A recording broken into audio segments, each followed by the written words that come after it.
ఇంత ఆలస్యమైంది. బస్ దొరకలేదమ్మా. ఎవడేవాడు?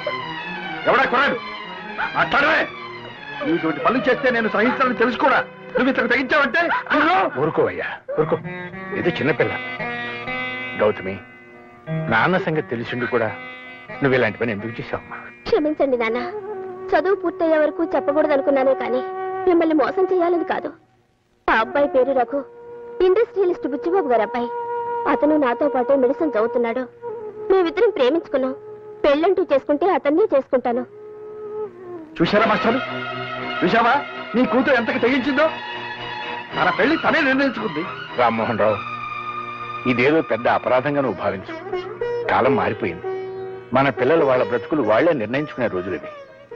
నువ్వేం బాధపడకు. మన ఇద్దరం వెళ్ళి ఆ బుచ్చిబాబు ఎవరో తెలుసుకుని ఆయనతోనే స్వయంగా ఈ విషయం మాట్లాడదాం. నువ్వా పైకి వచ్చావు? మెట్లెక్కి జోకు లేకు. నువ్వు రావడం ఎవరు చూడలేదా? వచ్చేటప్పుడు నేను ఎవరిని చూడలేదు. నన్నెవరైనా చూసారేమో నాకు తెలియదు. ఆల్ రైట్, వెళ్ళు సైరామ్, వెళ్ళు వెళ్ళు. చెప్తుంటే కదా. నేను వెళ్ళను. మళ్ళీ ఎప్పుడు ఇలా రాకు. మా నాన్న చూస్తే గొడవైపోతుంది. తొందరగా వెళ్ళు.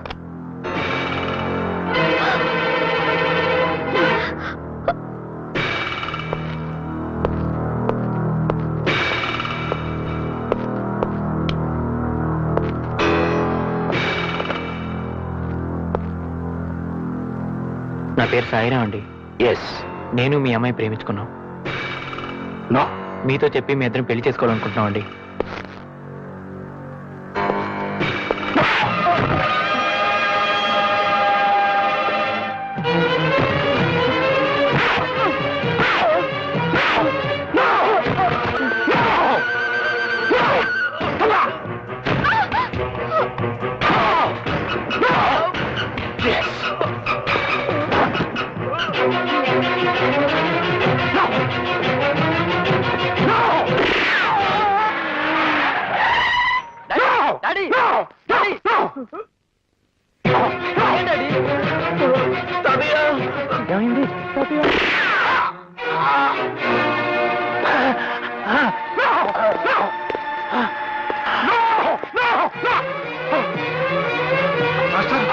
మాస్టారు, ఏమిటి ఏమిటి అన్యాయం? ఆయన ఎవరో నాకు తెలీదు. ఆయన్ని చంపడం నా ఉద్దేశం కాదు. నా కూతుర్ని వల్ల వేసుకున్న కుర్రాన్ని. ఈ కుర్రాడు ఎవరో కాదు, మా మాస్టర్ మనవడు. నేను నీతో పెళ్లి విషయం మాట్లాడడానికి ఈ పెద్ద మనిషిని తీసుకొస్తే ఈయన చంపుతావా? ఆయన ఇంకా చావలేదు కదయ్యా. హాస్పిటల్ పడండి. ఆ విషయం నువ్వు చెప్పక్కర్లేదు. నేను ఈయన హాస్పిటల్లో చేర్పిస్తాను. నిన్ను పోలీసులకు అప్పచెప్తాను. నాతో పెట్టుకోకండి. నా కొడుకుతో నీ కూతురు పెళ్లి జరగాలి. అది గుర్తుపెట్టుకో. ఏం జరిగిందన్నా? ఆ వివరాలు సాయిరాం చెప్తాడు. వెంటనే అతని దగ్గర స్టేట్మెంట్ తీసుకుని బుచ్చిబాబుని అరెస్ట్ చేయి. అలాగే. సాయిరాం సార్, బుచ్చిబాబు గారు అమ్మాయి నేను. అదంతా నాకు తెలుసు. బుచ్చిబాబు మీద కంప్లైంట్ ఇస్తే ఏం ప్రయోజనం ఉండదు సరి కదా. నీ ప్రాణాలకే ముప్పు. అదొక యాక్సిడెంట్ అని రాసిస్తాను. నువ్వు కూడా అలాగే స్టేట్మెంట్ ఇవ్వు. శబాష్. కంచె చేను మేస్తుందని విన్నాను. ఇప్పుడు కళ్ళారా చూస్తున్నాను. పాప నాన్నగారు నిన్ను నమ్మి కేసు అప్పగించారు. సాయిరాం ప్రాణాలకు ఏ ముప్పు రాకుండా నేను చూసుకుంటాను. నువ్వేం వరీ కావద్దు. సాయిరాంతో స్వయంగా నేనే కోర్టులో కంప్లైంట్ ఇప్పిస్తాను. నువ్వు వెళ్ళి బాస్ పుచ్చిబాబుతో చెప్పుకో. సాయిరామని నీకు అప్పగిస్తున్నాను. ఇక మీదట వాడి బాధ్యత అంతా నేనే.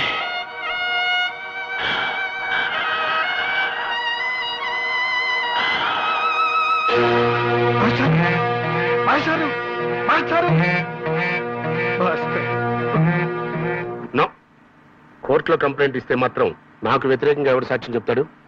మా నాన్నగారు ఉన్నారుగా, ఆయన లేపేద్దాం. బుచ్చిబాబు గారు. సారీ. ఆయన నోరు తెరవకుండా ఉండే పద్ధతి ఏదైనా ఇంకోటి ఆలోచించు. మా అమ్మగారు నోరు తెరిపించలే.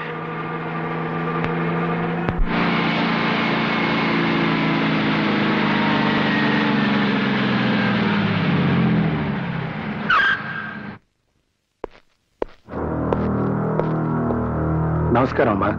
నా పేరు బుచ్చిబాబు. నన్ను చూసి మీరేం బెదిరిపోవక్కర్లేదు. నేనేం హంతకుని కాదు, నో. కానీ హత్య చేశాను. ఎస్. సినిమాల్లో రక్తపాతం చూస్తేనే మూర్చిపోయే నేను గోపాలకృష్ణ గారిని హత్య చేస్తానా? No no no. ఆయన అడ్డుగా వచ్చాడు, ప్రాణాలు పోగొట్టుకున్నాడు. కోట్లు కుమ్మరిచ్చి అల్లుణ్ణి కొనుక్కోగలిగిన నాకు ఆప్తాలో సాయిరామ్ గారు వచ్చి అల్లుండి అవుతాను అంటే టాలరేట్ చేయలేకపోయాను. అందుకే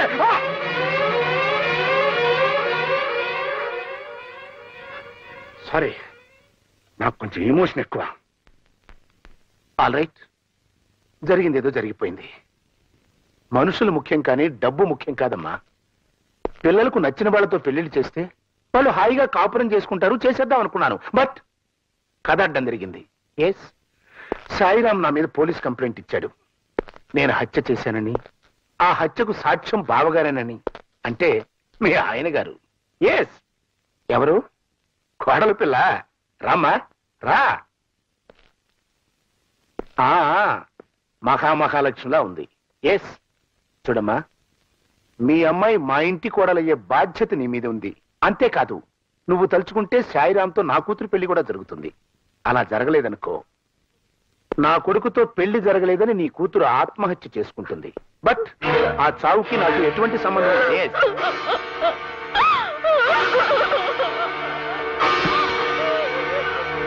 ఇవన్నీ జరగాలంటే నేనేం చేయాలి? జస్టిస్ రామ్మోహన్ రావు గారితో అబద్ధం చెప్పించాలి. ఎస్. నేను హత్య చేయటం చూడలేదు అని మీ ఆయన ఒక్క అబద్ధం చెప్తే చాలు, 2 జంటలు ఏకమవుతాయి. ప్లీజ్ నన్ను హంతకుణ్ణి చేయకండి, బియ్యం కుండి చేసుకోండి. ఓకే?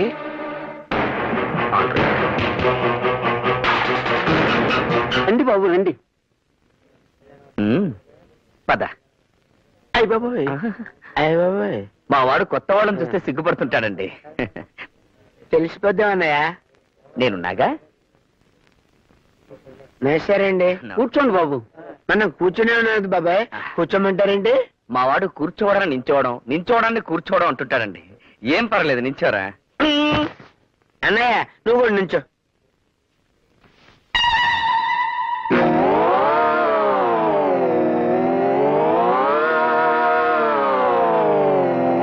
అయ్య బాబాయ్, అలా కూర్చుండిపోయింటన్నయ్య. నిలబడు, పర్వాలేదు, నించో. ఇదేమి రివర్స్ అండి బాబు? అన్నయ్య అంటారేమిటండి? మా వాడు మావయ్యని అన్నయ్య, అన్నయ్యని మావయ్య అంటుంటాడండి. మందు కసక తీసుకురమని అన్నయ్య. నాన్నగారు, పెళ్లి కూతురు మంచి కసక్కలా ఉందండి. ఊరిని కసక్కు పూల, ఆమె పెళ్లి కూతురు తల్లిరా. అయితే నా కసకని వెంటనే ఇక్కడ తీసుకురండి. కసక్క ఏమిటండి? కసక్ అంటే పెళ్లి కూతురండి. వాడు జోకేస్తుంటాడు. తీసుకురండి పెళ్లి కూతుర్ని. అమ్మాయిని తీసుకురావే. పెద్ద కసక్కలాగా ఉందండి మేనల్లుడు.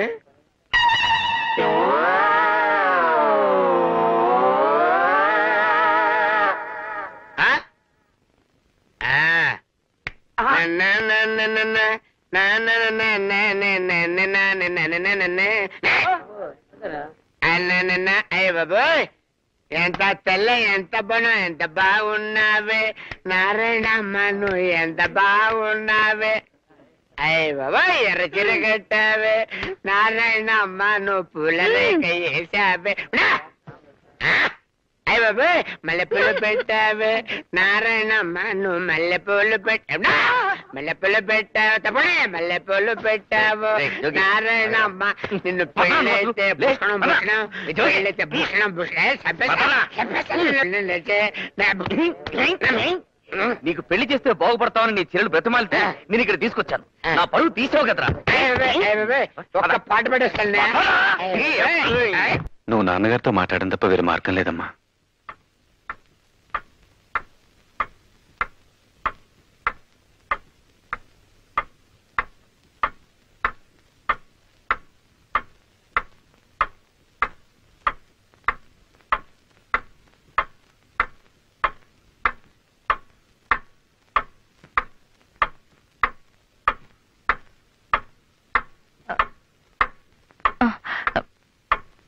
ఏమండి?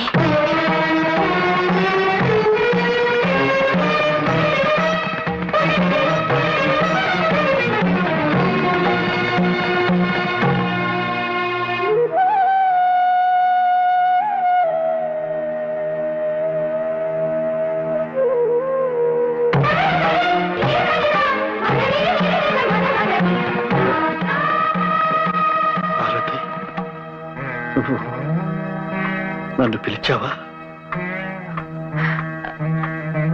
అవునండి. చిన్నప్పటి నుంచి నేను దైవంగా చూసుకుంటున్న మా మాస్టర్ పోయారని నీ తీయటి మాటలతో నన్ను ఓదార్చడానికి ఎన్నాళ్ల తర్వాత నోరు తెరిచావా పార్వతి? మాస్టర్ పోయారు గాని ఆయన మనవడున్నాడు. ఆ మనవడు బాధ్యత మీ మీద ఉంది. నేను ఇన్ని సంవత్సరాలుగా మీతో మాట్లాడకపోవడానికి కారణం గుర్తుందా?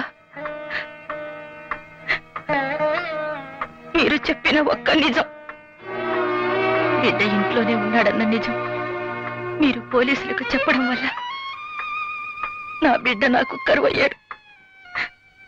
ఆ బాధతో నా నోరు మూతపడిపోయింది. ఇప్పుడు నేను తిరిగి నోరు తెరిచింది అలాంటి నిజం మీతో చెప్పించకూడదనేనండి.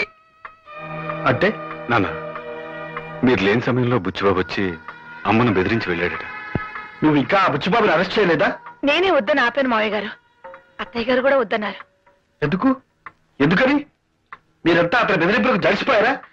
అతను బెదిరించలేదండి, బేరం పెట్టాడు. మీరు కోర్టులో సాక్ష్యం చెప్పకపోతే వాళ్ళ అమ్మాయితో సాయిరాం పెళ్లి జరిపిస్తానన్నాడండి. అంతేకాదు, మన అమ్మాయిని తన కోడలుగా చేసుకుంటానన్నాడు. ఆహా, అందుకోసం ఇప్పుడు నేను అబద్ధం ఆడాలి అంతేగా పార్వతి? అది కాదండి మావయ్య గారు, అత్తయ్య గారు చెప్తుంది బుచ్చిబాబు మీద జాలితో కాదు. అవునన్నా.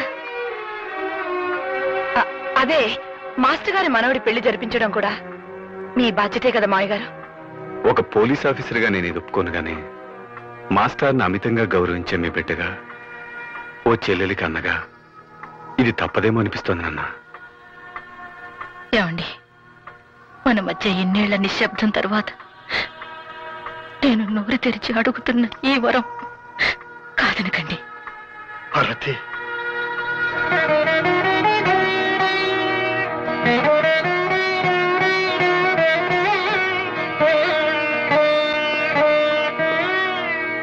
దేవుని మీద ప్రమాణం చేసి అంతా నిజమే చెబుతాను, అబద్ధం చెప్పను.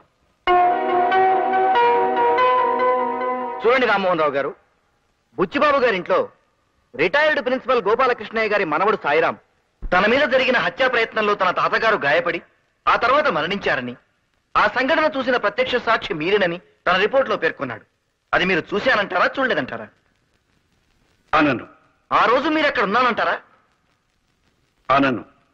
లేనంటారా? నేనేమీ అనదలుచుకోలేదు.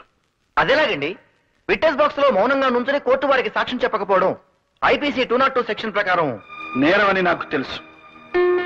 మీలాంటి కుర్ర లాయర్లని వేల సంఖ్యలో చూసి రిటైర్ అయిన జడ్జి. కానీ మీరు చెప్పిన సెక్షన్ ప్రకారం నన్ను నేరస్తుడిగా నిరూపించాలంటే నేరం గురించి నాకు తెలిసి కూడా నేను సాక్ష్యం చెప్పడం లేదని మీరు నిరూపించాల్సి ఉంటుంది. అసలు ఆ హత్య జరిగిందంటారా? సాయిరాముని నీకు అప్పగిస్తున్నాను. ఇక మీదట వాడి బాధ్యతంతా నేనే. నన్నేమీ అడగదు please. That's all your honour. నేను న్యాయశాఖ మంత్రిని కాకముందు నుంచి జస్టిస్ రామ్మోహన్ రావు గారిని ఎరుగుదును. సత్యమేవ జయతే అన్న మహాత్ముని సందేశాన్ని తన జీవిత విధానంగా మార్చుకున్నారనే విషయం మనందరికీ తెలుసు. కర్ణుడికి కవచకుండలాగే శ్రీ రామ్మోహన్ రావు గారికి నీతి, నిజాయితీ, న్యాయం, ధర్మం పుట్టుకతో వచ్చిన ఆభరణాలు అంటే అతిశయోక్తి కాదు. ఎవరు మీరు?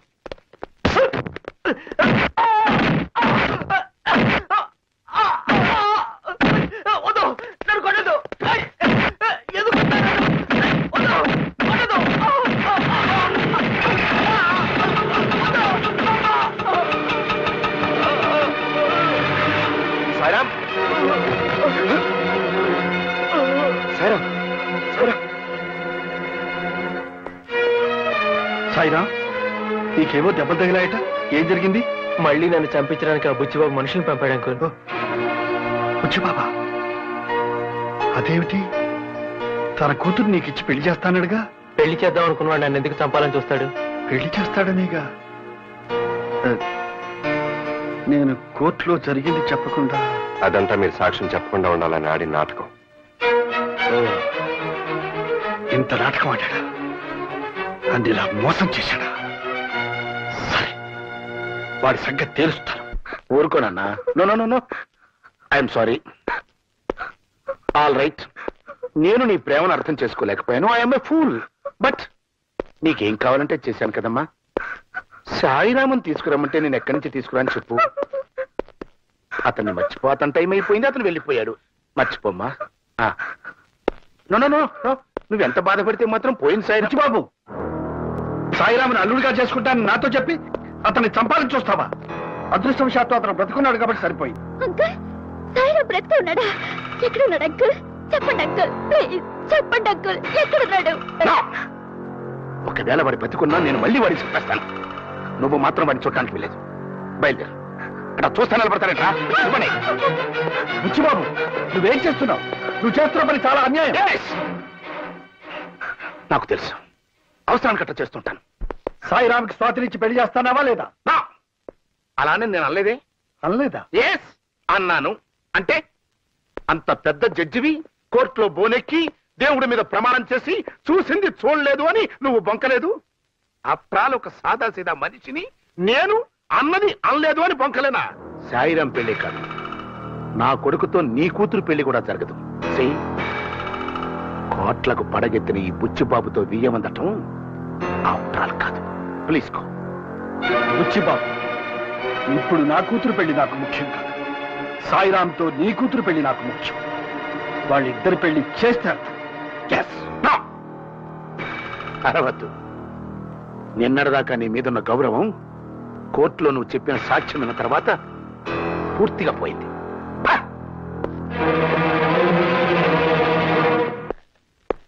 నమస్కారం సార్, కూర్చోండి. అయ్యగారి కోసం అండి? కాదు సార్, గోపాలకృష్ణ గారికి శ్రీ ఓపెన. ఎస్. మీరు మరేమీ అనుకోకపోతే ఒక మాట చెప్తాను. ఈ కేసు రీఓపెన్ చేయించడం గురించి మర్చిపోండి సార్. ఎందుకంటే ఏసీపీ గారే గోపాలకృష్ణయ్య గారిదే యాక్సిడెంటల్ డెత్ అని ఈ కేసు క్లోజ్ చేశారు. పోస్ట్ మార్టం రిపోర్ట్ లో కూడా అలాగే మేనేజ్ చేశాం.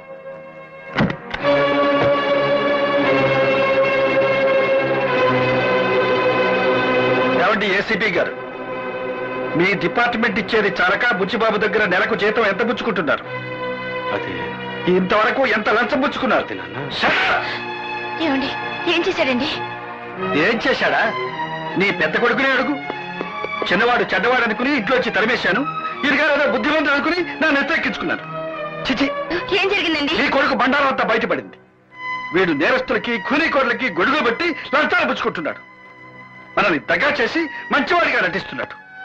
ఇన్నేళ్లు నేను పెంచుకున్న నమ్మకాన్ని వమ్ము చేశాడు. మనల్ని మోసం చేశాడు. పర్వతి, ఏంటమ్మా నేను చేసిన తప్పు? ఆయన కొడుగ్గా పుట్టడమా? నేను నా పిల్లల పిల్లలు సంతోషంగా ఉండాలనుకోవడమా? నీతి నిజేతని చెప్పి ఆయన ఏం సంపాదించాడు? ఈ ఇల్లు కూడా వాళ్ళ నాన్నగారు సంపాదించింది, మీ ఆయన సంపాదించింది కాదు. ఇవాళ నేను ఏసీపీగా ఉన్నానంటే కారణం అది మీ ఆయన చెప్పించిన చదువు కాదు. లంచాలు ఇచ్చి నేను కొనుక్కున్నాను. ఆ లంచాలు ఇవ్వడం నేను లంచాలు పుచ్చుకున్నాను. తప్పు కాదురా, చాలా గొప్ప పని చేశావు. తప్పో గొప్ప అమ్మా, ఆ రోజు నీ ఆపరేషన్ ₹1,00,000 అవసరమైతే ఎవరు తీసుకొచ్చారు? నేను తీసుకొచ్చాను. అది ఎప్పటి చెప్పావుగా? మీరు ఒప్పుకోని ఆ రోజు అలా చెప్పాను. ఈ రోజు నిజం చెప్తున్నాను. ఆ డబ్బు అలా సంపాదించిందే. మీ మాట వింటే రిటైర్ అయ్యే నాటికి ఎస్ఐగానే ఉండేవాడిని.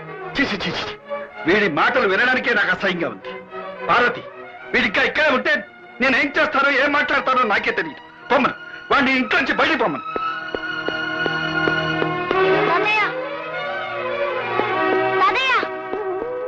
కళ్యాణి, అమ్మ కళ్యాణి, ఏమిటమ్మా ఇదంతా? ఏమిటని అడుగుతారే?